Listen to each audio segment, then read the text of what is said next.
Hey guys, what is up? It is Tuesday, April the 19th, 2011, and there is two updates today, which is kind of interesting. The first one, which is the big one, really, that people are really going to go nuts about for the next week, is the Easter event. As everybody knows, Easter is literally just around the corner. It is, well, Sunday for some, Monday for others. Depends on who you are, what religion you are, I guess. I don't really know how that works, but Easter Monday or Sunday, whichever you get your chocolate on, that's what matters, right?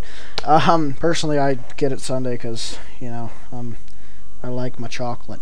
But, but Easter's just around the corner, so it's about time that they release this event. I'm surprised they didn't do it over the weekend, last weekend or Monday, because they usually release it about a week prior, and it's a little bit less than a week prior now, so I don't know. Well, I suppose it is Monday. No, it's not. It's Tuesday. So I'm so confused. But no, the event is quite interesting. I just did it. It's basically you go into the land of the Holly and Hawthorn, located, of course, where the events are usually located, inside of a portal south of Failgex, which is now just south of the clan camp, literally on the other side of the road. Basically, what you do is you talk to this Queen of Sunrise, which is the Queen of Spring, I guess you could say, and she asks you to chop down an evil holly tree. So you go, you chop down this evil holly tree. It's just like a regular evil tree, except, once it dies, it doesn't go away. It turns into this, like, I don't know, almost like a crystal type of thing. It's weird how it dies, and you search the tree and you get what's called the year, which you give to the crazy, forgetful, loses everything if it's not inside of her purse kind of thing. But yeah, not too bad. So basically, once you get the year, you give it to her, and she does her little emote thing, and it doesn't work. So what you have to do then is you have to go to 3 of these like spirit things. There's a rock spirit, cloud spirit, and a water spirit. They each give you keys. Then you go to this rock thing at the end of the river, and you use the rock key on it, and then you go inside, and there's this big pool. You use your water key on the pool, and then you climb down this ladder thing and go into this other cave and into a room where you use your cloud key on this steam pool. And that takes you up to where the Queen of Snow is, and basically she stole the year, the actual one, from the area or whatever, and you have to make her like spring to give it back. So you just go and you carve a statue of like puppies or something like that, a bunch of baby puppies or something stupid like that. She's like, oh, well, it's okay, and gives you the year, and then you go and you give it to the Sunrise Queen, and she gives you a crown which charges, and you can teleport to any evil tree around RuneScape, so that's pretty nifty.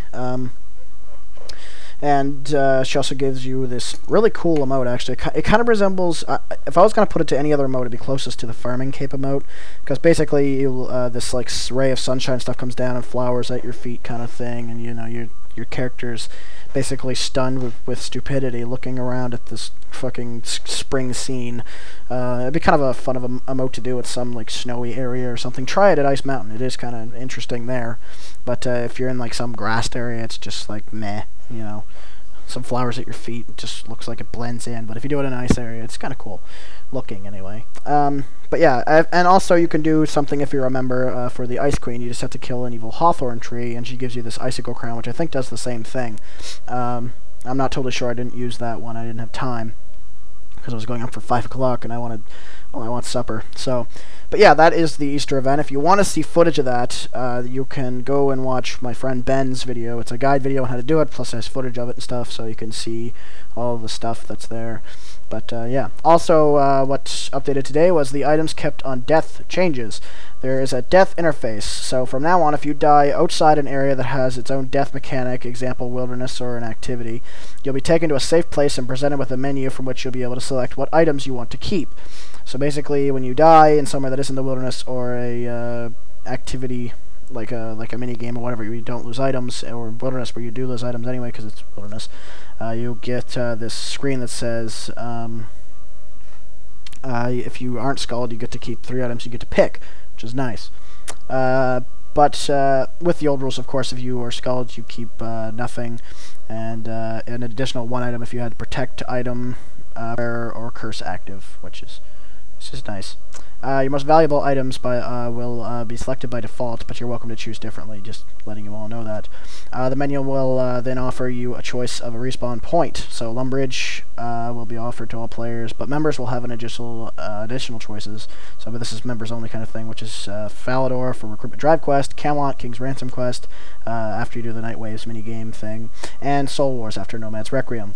You'll also be offered a chance to respawn at the last hub you visited. Hubs include City of Ardognidirgadurp, whatever.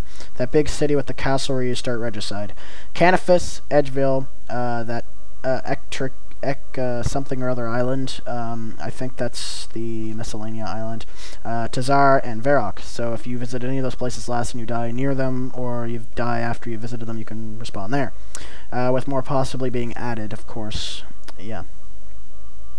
That's nice. The items kept on death interface will note the last of these hubs you passed through. So if you pass through Varrock, it'll say last hub was Varrock. So, yeah.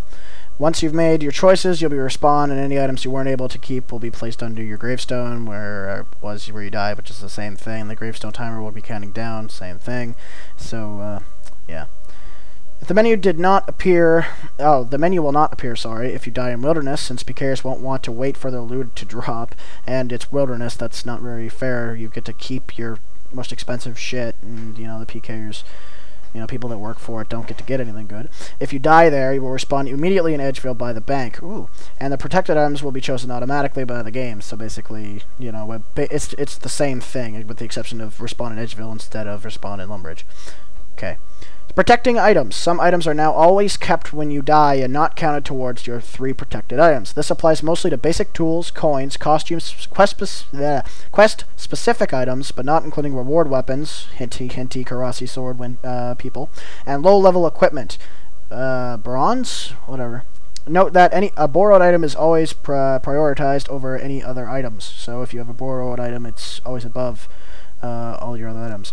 This automatic protection is completely ignored in the Wilderness, though, so you will lose everything in the Wilderness. So this is just, again, just for places that aren't Wildernesses.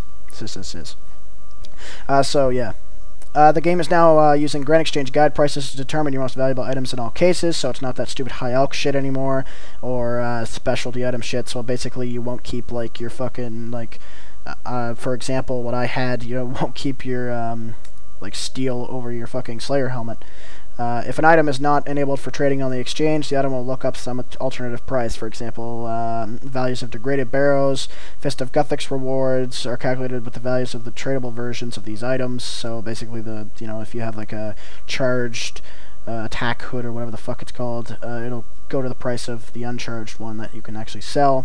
And where no equivalent item exists, the game will use the shop price of the item, and if that isn't, then they'll use the yeah, it'll be like, although they have overridden this for high-profile items such as Dungeoneering reward weapons, by the way. Just letting you know. High Alchemy will also go into effect if there was no shop price of the item. Because I think pretty well all items have that. And, of course, quest items and stuff like that. I mean, for one, why the hell would you bring those in the Wilderness? And two, they'll just drop. They strongly recommend, strongly in capitals, that before you go anywhere dangerous, you should check out the Items Kept on Death interface to see what you'll lose when you die. Remember, the Grand Exchange guide prices change daily, so whatever your most valuable item is yesterday may not still be your most valuable item today. Good luck and have a nice death. That's funny. So, basically, watch the Grand Exchange prices for stuff that's being merged and stuff that's crashing and whatnot. So, like, people that would have claws a month ago at like 35 mil, and would have kept over, say, Bandos Tacits, won't anymore, I don't think, because I think Tacits are about a mil more, so that kind of thing you have to watch for, because it would suck to lose your claws over your Tacits. Just saying. But alright, guys, but anyway, that's pretty much everything in the news today. I will see you guys later. I'm going to go play some Call of Duty and have some fucking supper. So, yeah, try out that guide and watch my friend's video. And if you want a guide for the Easter event, and yeah, I'll see you guys next week. Peace.